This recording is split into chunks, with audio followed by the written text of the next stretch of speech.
जय गुरुदेव। गुरुर्ब्रह्मा गुरुर्विष्णु गुरुदेवो महेश्वरः। गुरुः साक्षात् परम ब्रह्म तस्मै श्री गुरुवे नमः।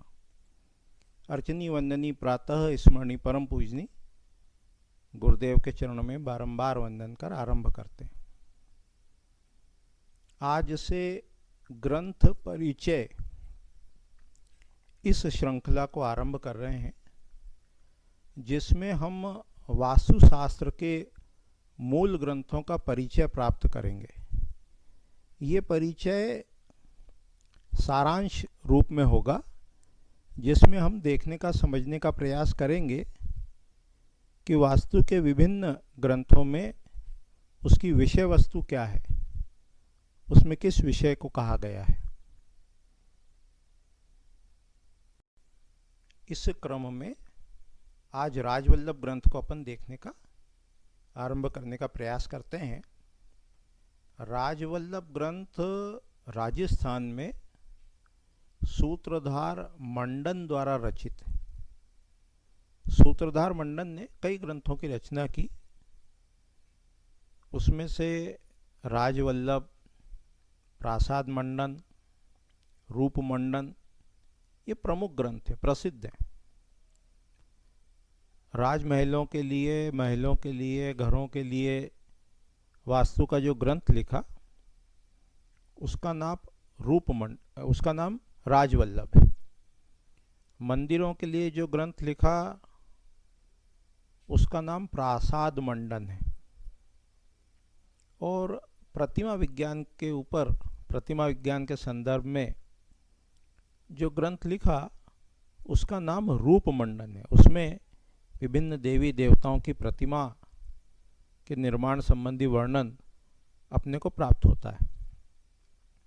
तो उत्तर भारत में जो प्रसिद्ध ग्रंथ है वास्तु का, विश्वकर्म प्रकाश तो है ही, सम्रांगण सूत्रधार भी प्राचीन ग्रंथों में, प्रचलित ग्रंथों में सम्रांगण सूत्रधार और विश्वकर्म प्रकाश ये प्रमुख ग्रंथ हैं। और 16वीं 17वीं शताब्दी के आसपास जो ग्रंथ लिखे गए उनमें राजवल्लभ का प्रमुख स्थान है। तो इस राजवल्लभ ग्रंथ में 14 अध्याय हैं, 14 चैप्टर्स हैं, जिनको अपन क्रमशः देखने का समझने का प्रयास करेंगे।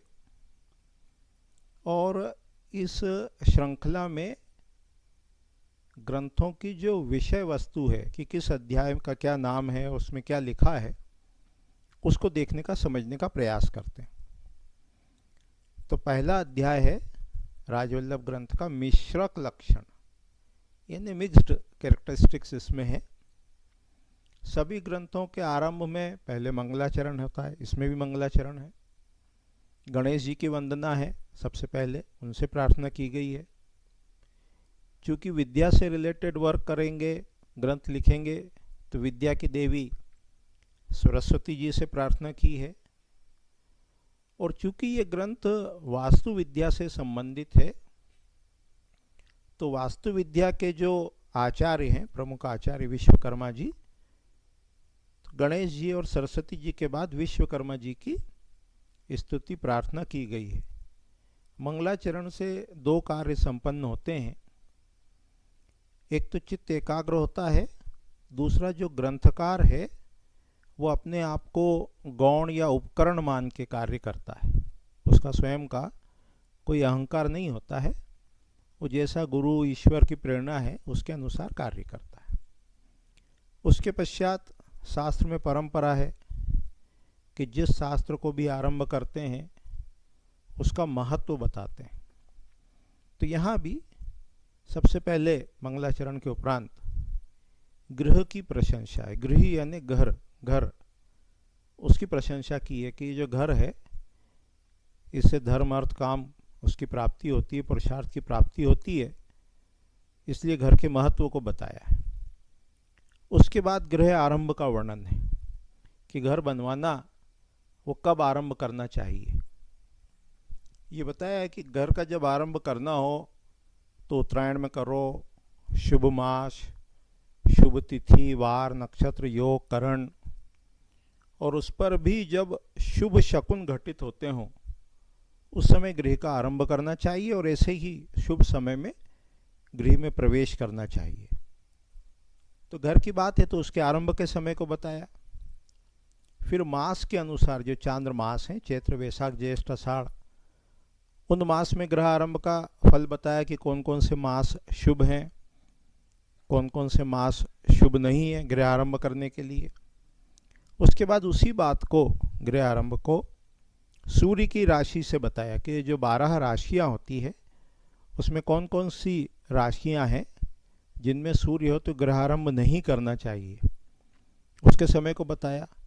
फिर उसके बाद वत्स चक्र का वर्णन किया। वत्स चक्र में और आगे आगे अपन देखेंगे, ये जो नाग का मुख बताएंगे वो आगे, नागमुख ज्ञान, ये खुदाई से संबंधित है कि खुदाई कब आरंभ करना, खुदाई का प्रारंभ कब करना, उसका संदर्भ है वत्स चक्र से कि किन किन मास में, चाहे वो सूर्य मास हो चंद्रमास हो, किस दिशा से गृह आरंभ करना, खुदाई का आरंभ करना, ये वर्णन दिया है। उसके बाद दिशा ज्ञान की विधि बताई है, दिन में या रात में कैसे अलग अलग नक्षत्र से, ध्रुव तारे से, सन डायल से दिशा को ज्ञात करना और दिशाओं का निर्धारण करना, इसका वर्णन है।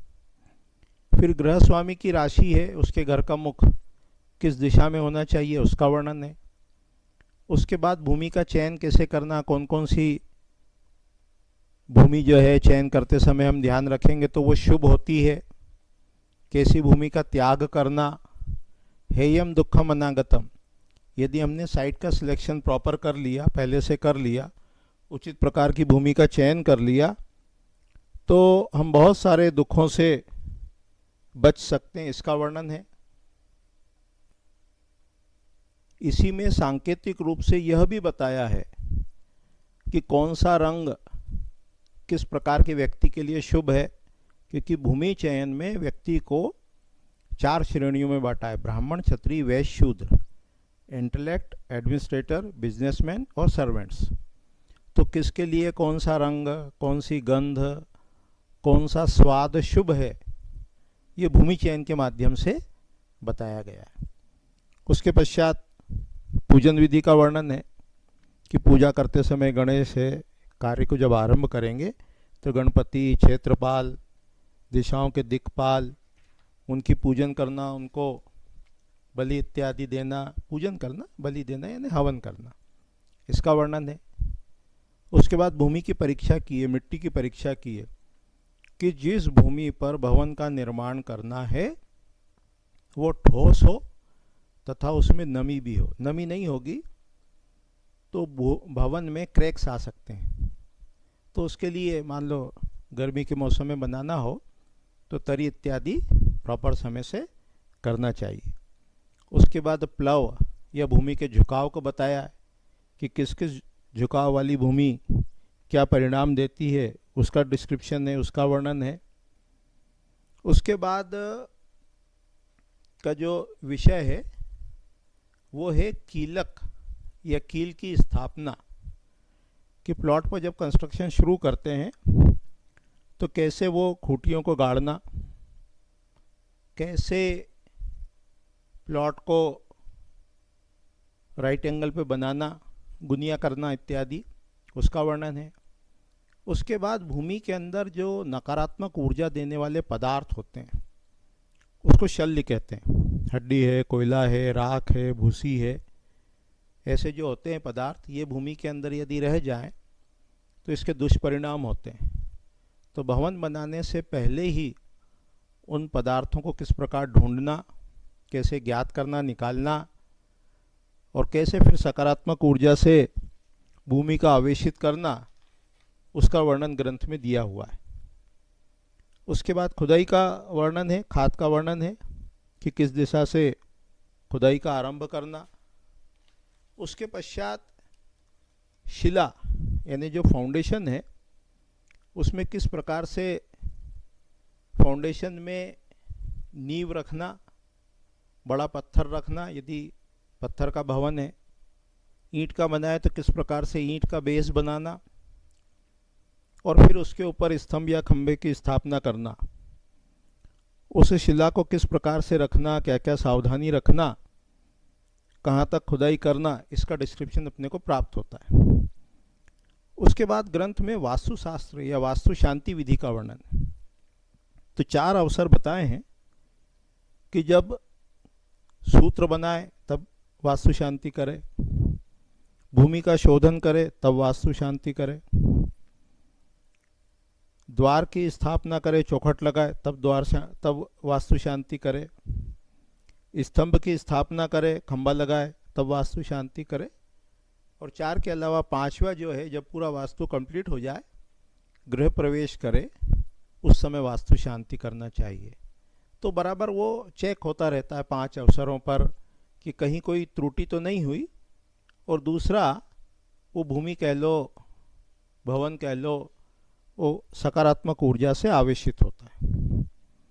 उसके पश्चात हमको वर्णन मिलता है कि घर के आसपास किस प्रकार के वृक्ष हों, किस प्रकार के मंदिर हों, तो क्या उसके दुष्परिणाम होते हैं, उसका वर्णन अपने को मिलता है, और किस प्रकार के वृक्ष शुभ हैं, ये भी विधान हमको मिलता है।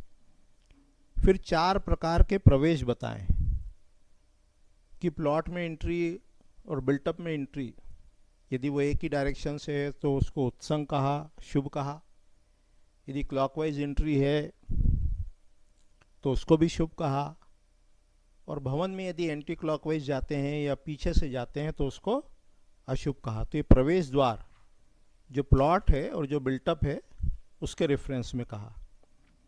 उसके बाद माप की इकाई है, और जो स्केल या हस्त उसको बोलते हैं, हस्त यूज़ करते हैं मापने के लिए, उसको किस लकड़ी का बनवाना, किस डायमेंशन का बनवाना, और घर बनाने में कौन सी यूनिट को यूज़ करना, और बड़ा जब काम करना हो, ग्राम हो, नगर हो, तो कौन सी यूनिट को यूज़ करना, मंदिर में कौन सी यूनिट यूज़ करना, और फर्नीचर में कौन सी यूनिट यूज़ करना, इसका डिस्क्रिप्शन अपने को प्राप्त होता है।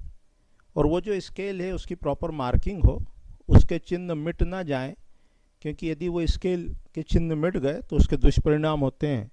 उसको भी देवता और धारण की विधि में डिस्क्राइब किया है। उसके बाद वास्तु में कौन कौन से उपकरण का प्रयोग करते हैं मेजरमेंट के समय, उस समय उसको दिया है। और वास्तु का जो एक्सपर्ट पर्सन होता है, जिसको अपन वास्तुशास्त्री आजकल कहते हैं, जब स्थापत्यवेद शब्द प्रयोग करते हैं वास्तु के लिए तो उसको स्थपति कहते हैं। और यहाँ सूत्र से रिलेटेड चल रहा है, सूत्रधार मंडन ऐसा शब्द ग्रंथकार का है, नाम है, तो ये सूत्रधार है। तो जो वास्तु का एक्सपर्ट पर्सन है, जिसको यहाँ सूत्रधार कहा, उसके लिए बताया कि वो किन लक्षणों से युक्त होना चाहिए, कौन कौन से उसमें गुण होना चाहिए, तो उसे हम वास्तुशास्त्री कहो, सूत्रधार कहो, वो कह सकते हैं। उसमें बताया है कि वो सुशील हो, चतुर हो, कुशल हो, शास्त्र का ज्ञाता हो, लोभ न रखने वाला हो, क्षमाशील हो, द्विज हो, इस प्रकार के वो लक्षण सूत्रधार के बताए गए हैं। तो इस प्रकार से ये राजवल्लभ ग्रंथ के पहले अध्याय की विषय वस्तु को देखा। इसमें 14 अध्याय हैं, 14 चैप्टर्स हैं। अपन क्रमशः ग्रंथ में क्या है इसको देखेंगे, 1 साल, 2 साल, 3 साल, आयादी, ये सब का कंटेंट देखने का प्रयास करेंगे कि इस ग्रंथ की क्या विषय वस्तु है। अभी इतने ही कह के वाणी को विराम देते हैं। जय गुरुदेव, जय गुरुदेव।